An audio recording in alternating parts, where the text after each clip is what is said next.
ओम शांति। आज 4 अगस्त 2020 के बाप दादा के मधुर महावाक्य सुनेंगे। आज बाबा आदि देव प्रजापिता ब्रह्मा बाबा के बारे में समझा रहे हैं और बच्चों से भी यही उम्मीद रखते हैं कि मेरे बच्चे जो अपने को ब्राह्मण कहलाते हैं, ब्रह्मा कुमार ब्रह्मा कुमारी कहलाते हैं, उनका कर्तव्य भी है ब्रह्मा बाबा के बारे में सभी को समझ देना। ये उन्हें बताना कि यही है वह आदि देव जो इस सृष्टि के रंगमंच में, इस सृष्टि के पार्ट में सबसे पुराना, सबसे अधिक भक्ति करने वाला, जो परमात्मा का अनन्य भक्त रहा। तो सबसे पुराना भक्त ये ब्रह्मा ही था। सबसे अधिक भक्ति भी ब्रह्मा ने की और पूरे 84 जन्मों का पार्ट भी ब्रह्मा ने बजाया। ब्रह्मा ही शिव बाबा पर संपूर्ण रीति से समर्पित हुआ, विदा हुआ। तो ऐसे ब्रह्मा बाबा के 84 जन्मों की कहानी कि उनके तन में ही परमात्मा प्रवेश होकर के इस सारी सृष्टि का परिवर्तन करते हैं, इसको नया बनाते हैं। तो नई सृष्टि की रचना इस ब्रह्मा के माध्यम द्वारा ही होती है। इसलिए इन्हें भागीरथ भी कहते हैं, प्रजापिता ब्रह्मा भी कहते हैं, आदम भी कहते हैं, एडम भी कहते हैं। तो ब्रह्मा बाबा का राज कि प्रजापिता कब बना, कैसे बना, और फिर प्रजापिता ब्रह्मा से ये ब्रह्मा देवता कैसे बना, क्या पुरुषार्थ किया, ये सारे राज खुद भी समझने हैं और दूसरों को भी समझाने हैं। तो सुनेंगे बाबा की आज की मुरली। मीठे बच्चे, अकाल मूरत बाप का बोलता चलता तख्त ये ब्रह्मा है। ये बोलता चलता तख्त अकाल मूरत शिव बाबा का ये ब्रह्मा बाबा है। जब वो ब्रह्मा में आते हैं, जब शिव बाबा ब्रह्मा में आते हैं, तब तुम ब्राह्मणों को रचते हैं। प्रश्न है, अक्लमंद बच्चे किस राज को समझकर ठीक रीति से समझा सकते हैं? ब्रह्मा कौन है और वो ब्रह्मा सुविष्णु कैसे बनते हैं? प्रजापिता ब्रह्मा यहाँ है, वह कोई देवता नहीं है। जब प्रजापिता है तो इसी साकार सृष्टि पर है, पुरुषार्थी हैं। ब्रह्मा ने ब्राह्मणों द्वारा ज्ञान यज्ञ रचा है। यह सब राज अक्लमंद बच्चे ही समझकर फिर समझा सकते हैं। घोड़े सवार और प्यादे तो इसमें मूंझ जाएंगे, वो समझा नहीं सकेंगे। गीत है ओम नमो शिवाय। ओम शांति। भक्ति में महिमा करते एक की, महिमा तो गाते हैं ना, परंतु न उनको जानते हैं, न उनके यथार्थ परिचय को जानते हैं। एक परमात्मा है ये कहते हैं, परंतु उनका यथार्थ परिचय क्या है वह भक्त लोग भी नहीं जानते। अगर यथार्थ महिमा जानते तो वर्णन करते जरूर। तुम बच्चे जानते हो ऊंचे ऊंचे भगवान, चित्र मुख्य है उनका। ब्रह्मा की संतान भी होगी, तुम सब ब्राह्मण ठहरे। ब्रह्मा को भी ब्राह्मण जानेंगे और कोई नहीं जानते, इसलिए मूंझते हैं। ये ब्रह्मा कैसे हो सकता है? ब्रह्मा को दिखाया है सूक्ष्म वतनवासी। अब प्रजापिता सूक्ष्म वतन में तो हो ना सके, वहाँ रचना होती नहीं, प्रजा होती ही नहीं। इस पर तुम्हारे साथ बहुत वाद विवाद भी करते हैं। समझाना चाहिए ब्रह्मा और ब्राह्मण हैं तो सही ना।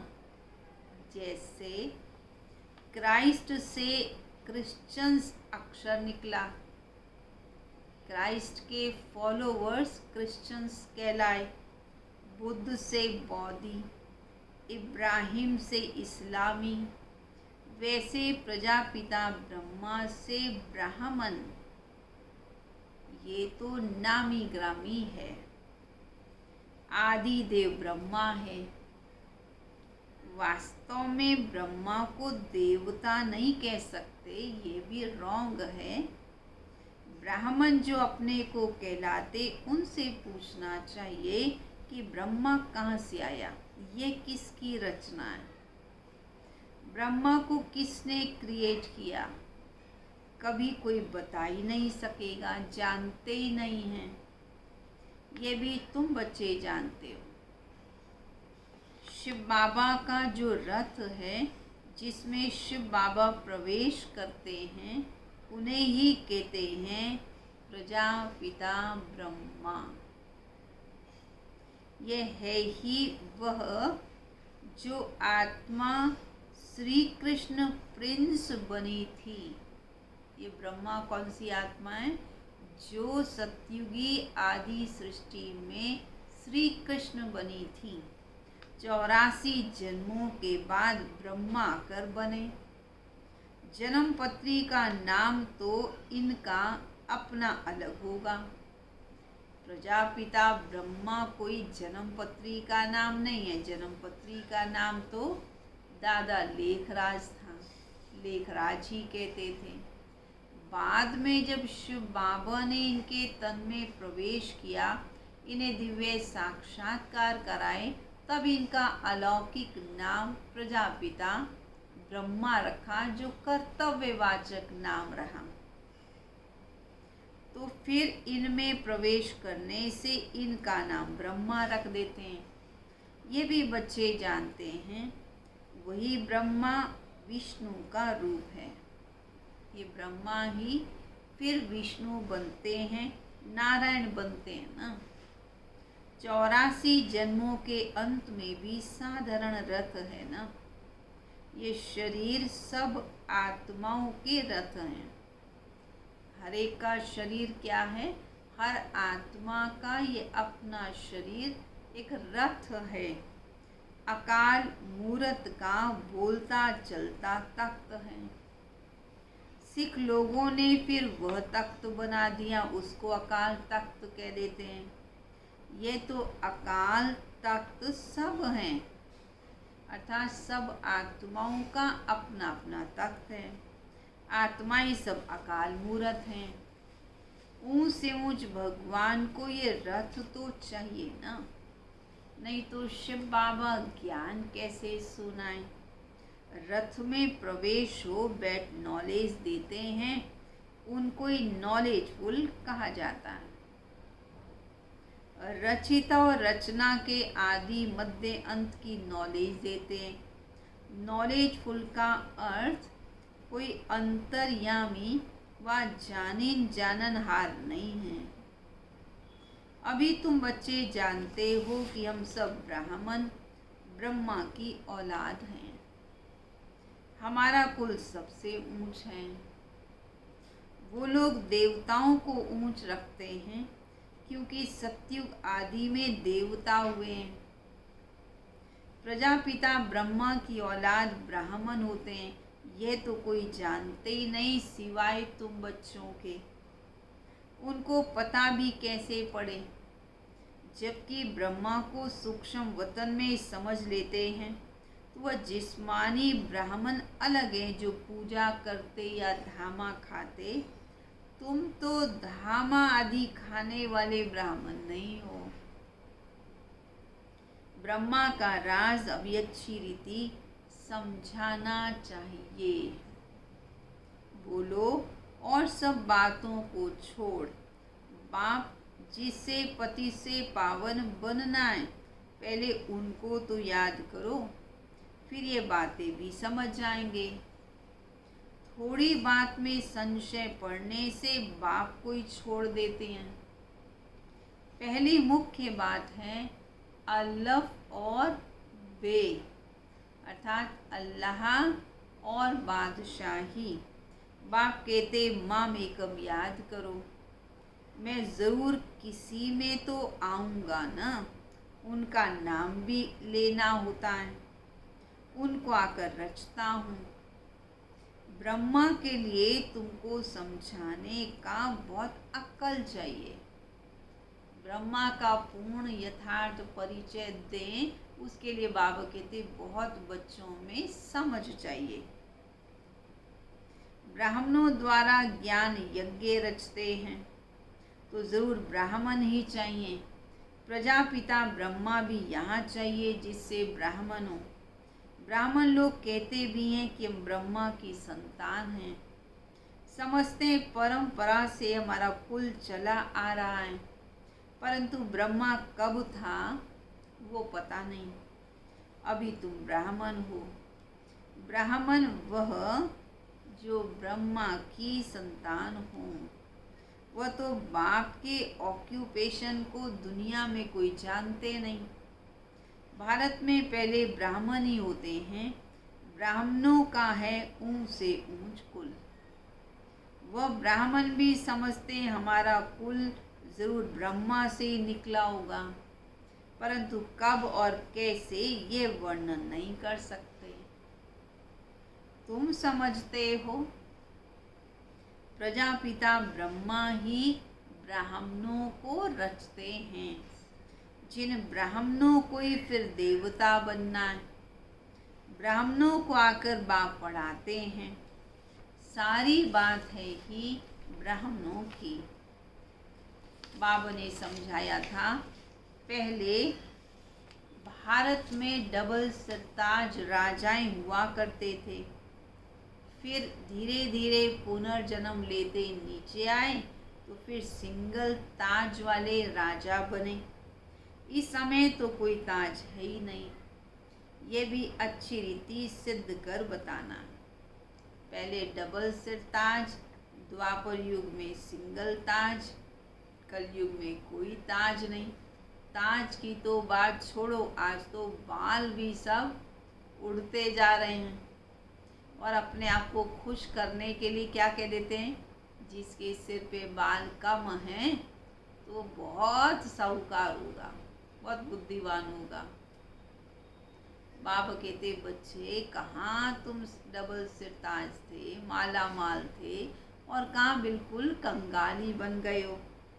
इस समय तो कोई ताज है ही नहीं। तो ये भी अच्छी रीति सिद्ध कर बताना है। जो बिल्कुल अच्छी धारणा वाला होगा वो अच्छी रीति समझा सकेगा। ब्रह्मा परी जास्ती बात समझाने की होती है। विष्णु को भी नहीं जानते, ये भी समझाना होता है। वैकुंठ को विष्णुपुरी कहा जाता है, अर्थात लक्ष्मी नारायण का राज्य था। श्री कृष्ण प्रिंस होगा तो कहेंगे, श्री कृष्ण क्या कहेगा, हमारे पिताजी वो राजा हैं। ऐसे नहीं कृष्ण का पिता राजा नहीं हो सकता। कृष्ण प्रिंस कहलाया तो जरूर पिता तो राजा ही होगा ना। साहूकार के पास थोड़ी कृष्ण का जन्म होगा, जरूर राजा के पास होगा, तब तो बेटा राजकुमार कहलाएगा। राजा के पद और साहूकार के पद में रात दिन का फर्क हो जाता है। कृष्ण के पिता राजा का नाम ही नहीं है। कृष्ण के पिता राजा का नाम ही नहीं, कृष्ण का नाम देखो कितना है। पिता का नाम इतना बाला नहीं है, लेकिन बच्चे का नाम ज़्यादा बाला। कृष्ण की पूजा करते हैं, कृष्ण के मंदिर बनाते हैं, कृष्ण के लिए मानते हैं कि कृष्ण जैसा पति मिले, बच्चा मिले, भाई मिले, ये उम्मीद रखते हैं। तो बाबा कहते ऐसे नहीं कृष्ण की आत्मा से वह ऊंच पड़ा हुआ होगा, माता पिता वाली आत्मा ज़्यादा पड़ी होगी, नहीं।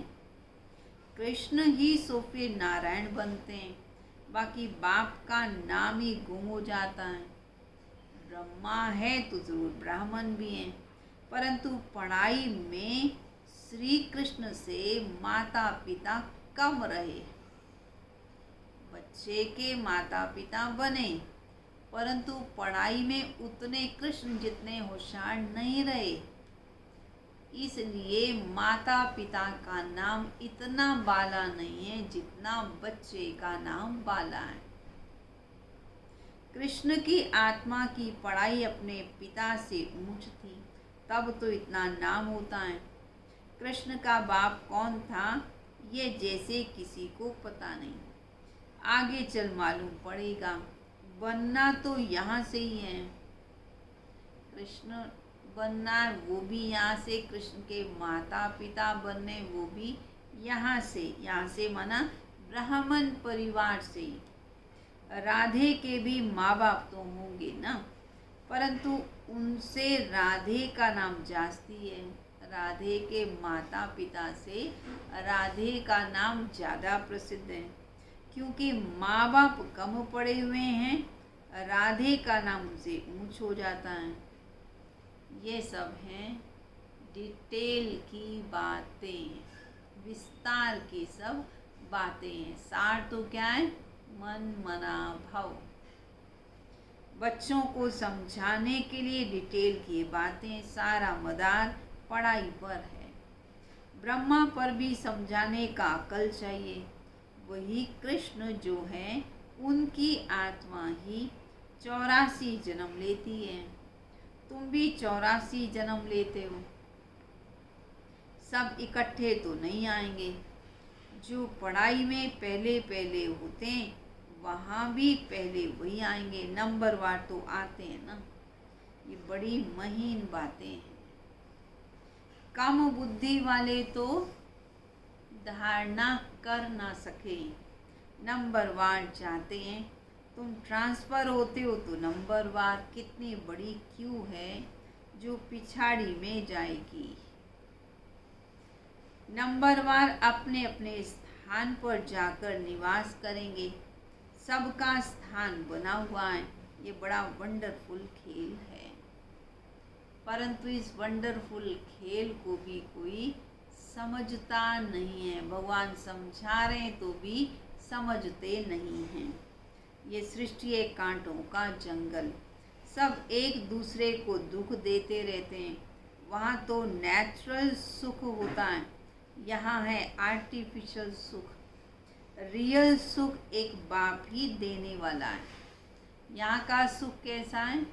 काग विष्टा समान सुख। दिन प्रतिदिन तमो प्रधान ही बनते जाते। कितना दुख है। कहते हैं बाबा माया के तूफान बहुत आते हैं, माया उलझा देती है, दुख की बहुत फीलिंग आती है। सुखदाता बाप के बच्चे बन करके भी अगर दुख की फीलिंग आती है तो बाप कहते बच्चे ये तुम्हारा बड़ा कर्म भोग है।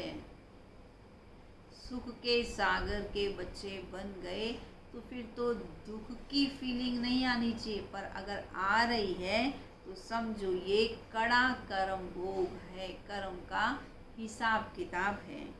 जब बाप मिला तो दुख की फीलिंग नहीं आनी चाहिए।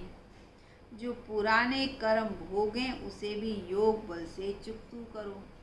अगर योग बल नहीं होगा फिर क्या होगा? अगर योग बल नहीं होगा तो मोचरा खाकर मानी टुकड़ा मिलेगा। मोचरा का अर्थ क्या होता है और मानी क्या होती है? मोचरा माना सजा और मानी माना पद। तुलना की गई। वैसे मानी रोटी को बोलते हैं, लेकिन पहले किसी को पिटाई कर दी जाए फिर उसे रोटी दे दी जाए खाने के लिए, कैसे खाता है? रोते हुए जब खाता है, दुखी होता है, ठंडे सांस लेके फिर खाता है, तो आप पाएंगे उसके खाने में ताकत नहीं आती, क्योंकि रोते हुए दुखी मन से खा रहा है। तो इसलिए बाबा उसको कहते हैं मोचरा और मानी। माना खाने के लिए तो मिल रहा है लेकिन पिटने के बाद। वैसे ही अगर हमने पुरुषार्थ कम किया तो सज़ा भी खानी पड़ेगी, क्योंकि कुछ हिसाब किताब विकर्मों का रह जाएगा और फिर पद भी कम हो जाएगा। सतयुग में सब नंबरवार होते हैं तो पद उनका कम हो जाएगा। इसको कहते हैं मोचरा मानी। ये कोई अच्छा नहीं है। पुरुषार्थ करना चाहिए, नहीं तो खास ट्रिब्यूनल बैठती है। प्रजा तो ढेर है, ये तो ड्रामा अनुसार सब गर्भ जेल में बहुत सजाएं खाते हैं। आत्माएं भटकती भी बहुत हैं। कोई कोई आत्मा बहुत नुकसान करती है। जब किसी में अशुद्ध आत्मा का प्रवेश होता है तो कितना हैरान होते हैं। नई दुनिया में ऐसी बातें होती नहीं। पुरानी दुनिया में ये इविल सोल्स का भी पाठ चलता है। अगर किसी आत्मा ने भी जन्म नहीं लिया, भटक रही है, तो किसी दूसरे शरीर में प्रवेश होके उसे तंग भी करती है या उसे अपना हिसाब किताब भी मांगती है। पर बाबा कहते हैं सतयुग में ऐसी बातें होती नहीं। दूसरे के शरीर पर कब्जा करना, दूसरे की किसी भी चीज़ पर कब्जा करना, ये तो रॉन्ग बात है। तो बाबा कहते हैं सतयुग में बातें होती नहीं। अभी तुम पुरुषार्थ करते हो नई दुनिया में जाएं, वहाँ जाकर नए नए महल बनाएंगे। राजाओं के पास जन्म लेते हो जैसे कृष्ण जन्म लेते हैं, परंतु इतने महल आदि सब पहले थोड़ी होते हैं, वह तो फिर बनाने पड़े। अब कौन रचते हैं जिनके पास जन्म लेते हैं? गाया हुआ भी है राजाओं के पास जन्म होता है। बाबा बच्चों को सब राज समझाते हैं। ऐसे नहीं है कि अभी सारे राज बता देंगे। अगर सब अभी बता दें फिर तो नाटक ये आर्टिफिशियल हो जाए, इसलिए बताते कुछ नहीं है। ड्रामा में बताने की नूंद नहीं है। बाबा ने एक बार कहा था कि बच्चे विनाश तो होना ही है, अगर 1 घंटे के बाद भी विनाश होना है तो भी बाबा 1 घंटा पहले भी बताएंगे नहीं कि अभी विनाश होने वाला है। बच्चों को स्वयं ही पहले से तैयार रहना है। इस दुनिया से, इस देह से डिटैच रहने की प्रैक्टिस करनी है। बाप कहते मैं भी पाठधारी हूँ, आगे की बातें पहले से ही जानना होता तो बहुत कुछ बतलाता। बाप कहते नहीं, ड्रामा में जो होता है उसको साक्षियों देखते चलो और साथ साथ याद की यात्रा में मस्त रहो। इसमें ही बच्चे फेल हो जाते हैं।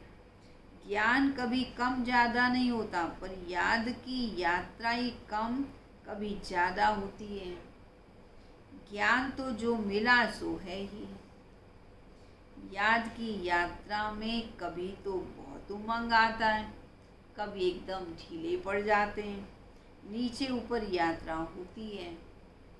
यात्रा में तुम सीढ़ी नहीं चढ़ते। ज्ञान की यात्रा नहीं कहा जाता, यात्रा है याद की। बाप कहते याद में रहने से तुम सेफ्टी में रहोगे। देहाभिमान में आने से तुम बहुत धोखा खाते हो, विकर्म कर लेते हो। बाबा कहते बच्चे इन विकर्मों पर जीत पानी है। ज्ञान से या तो सेकंड में फिर जीवन मुक्ति, या तो फिर कहा जाता है सागर को स्याही बनाओ, वृक्षों की लकड़ी को कलम बनाओ, धरती को कागज बनाओ, तो भी प्रभु के गुण लिख नहीं सकते, इतने अधिक हैं। या तो सिर्फ कहते हैं अल्लाह को याद करो। याद करना किसको कहा जाता ये कोई जानते नहीं। कहते हैं कलयुग से हमको सतयुग में ले चलो। कलयुगी दुनिया में तो दुख है। देखते हो बरसात में कितने मकान गिर जाते हैं, कितने डूब जाते हैं। बरसात आदि ये सब नेचुरल कैलेमिटीज़ हैं, ये तो होनी ही हैं। ये सब अचानक होता रहेगा। कुंभकर्ण की नींद में सोए हुए हैं, विनाश के समय जागेंगे पर कुछ कर तो नहीं सकेंगे, मर जाएंगे। फिर क्या होगा?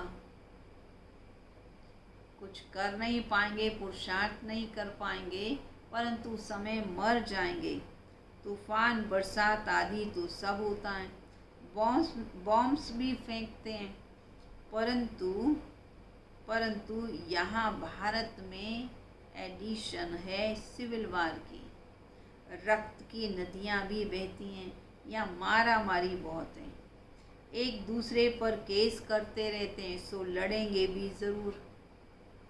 सब निधन के हैं और तुम बच्चे हो धनी के। या मारा मारी की बात नहीं है, कोई लड़ाई आदि तुमको नहीं करनी है। ब्राह्मण बनने से तुम धनी के बन जाते हो। धनी बाप को या पति को कहते हैं, और शिव बाबा तो पतियों का पति है। तो तुम्हारी सगाई हो जाती है, तो फिर कहते हैं कि हम ऐसे पति से, जो शिव बाबा पतियों का पति है, उनसे हम कब मिलेंगे? आत्माएं कहती हैं शिव बाबा हमारी तो आपसे सगाई हो गई है, हम आपसे अब कैसे मिलें? कोई तो सच लिखते हैं, कोई छिपाते हैं। सच्चाई से लिखते नहीं कि बाबा हमसे ये भूल हो गई, हमें क्षमा करो। अगर कोई विकारी बने तो बुद्धि में धारणा हो नहीं सकती। बाप कहते तुम ऐसी कड़ी भूल करोगे तो चकनाचूर हो जाओगे। तुमको हम गोरा बनाने के लिए आए हैं और तुम फिर काला मुंह करते रहते हो। ऐसे तो नहीं करना चाहिए। भले स्वर्ग में ऐसे बच्चे आएंगे पर पाई पैसे का पद पाएंगे। राजधानी स्थापन हो रही है ना। कोई तो हार खाकर जन्म जन्मांतर पद भ्रष्ट कर देते हैं। कहेंगे बाप से तुम ये पद पाने आए थे क्या? बाप इतना ऊंच बने और हम बच्चे फिर प्रजा में थोड़े छोटे पद को ही लें, ये तो कोई बात जचती नहीं है। बाप गद्दी पर हो और बच्चा दास दासी बने, कितनी लज्जा की बात है। पिछाड़ी में तुमको सब साक्षात्कार होंगे, फिर बहुत पछताएंगे। नाहेक ऐसा किया, फिर ख्याल चलेगा अरे हमसे तो भूल हो गई, हमको तो ऐसी गलती करनी नहीं चाहिए थी। सन्यासी भी ब्रह्मचर्य में रहते तो विकारी सब उनको माथा टेकते। पवित्रता का मान है। किसी की तकदीर में नहीं है तो बाप आकर पढ़ाते हैं, पर वो बच्चे फिर भी गफलत करते रहते हैं, याद करते नहीं हैं, बहुत विकर्म रहे हुए हैं। तुम बच्चों पर अब है कौन सी दशा? तुम बच्चों पर है अब बृहस्पति की दशा। इसे ऊंच दशा कोई होती नहीं। दशाएं चक्कर लगाती रहती हैं, तुम बच्चों पर बदलती रहती हैं। तो अब बाबा कहते हैं संगम युग पर तुम्हें हमेशा याद रखना है कि मुझ पर बृहस्पति की दशा है। तो सारे कार्य सफल हुए ही पड़े हैं। इसलिए याद रखना, विजय या सफलता हमारा जन्म सिद्ध अधिकार है। अच्छा, मीठे मीठे सिक्के लदे बच्चों प्रति माता पिता बाप दादा का याद, प्यार और गुड मॉर्निंग। रूहानी बाप की रूहानी बच्चों को नमस्ते। रूहानी बच्चों की रूहानी बाप दादा को नमस्ते नमस्ते नमस्ते। धारणा के लिए मुख्य सार। इस ड्रामा की हर सीन को साक्षी होकर देखना है।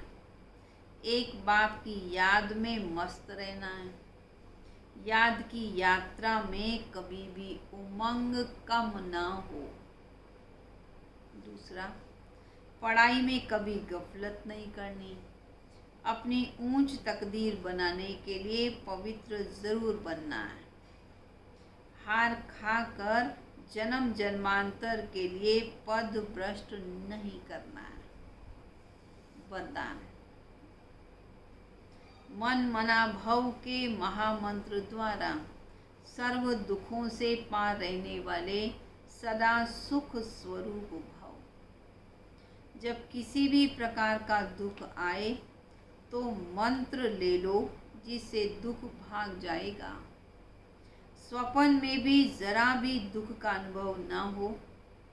तन बीमार हो जाए, धन नीचे ऊपर हो जाए, कुछ भी हो जाए, लेकिन दुख की लहर अंदर नहीं आनी चाहिए। जैसे सागर में लहरें आती और चली जाती, लेकिन जिन्हें उन लहरों में लहराना आता है वह उनमें सुख का अनुभव करते हैं। लहर को जंप देकर ऐसे क्रॉस करते हैं जैसे खेल कर रहे हैं। तो सागर के बच्चे सुख स्वरूप हो, दुख की लहर भी न आए। स्लोगन, हर संकल्प में दृढ़ता की विशेषता को प्रैक्टिकल में लाओ तो प्रत्यक्षता हो जाएगी। हर संकल्प को दृढ़ता की विशेषता के साथ प्रैक्टिकल में लाएं तो बाप को प्रत्यक्ष कर सकेंगे। अच्छा, ओम शांति। चलेंगे सभी बाप दादा की याद में।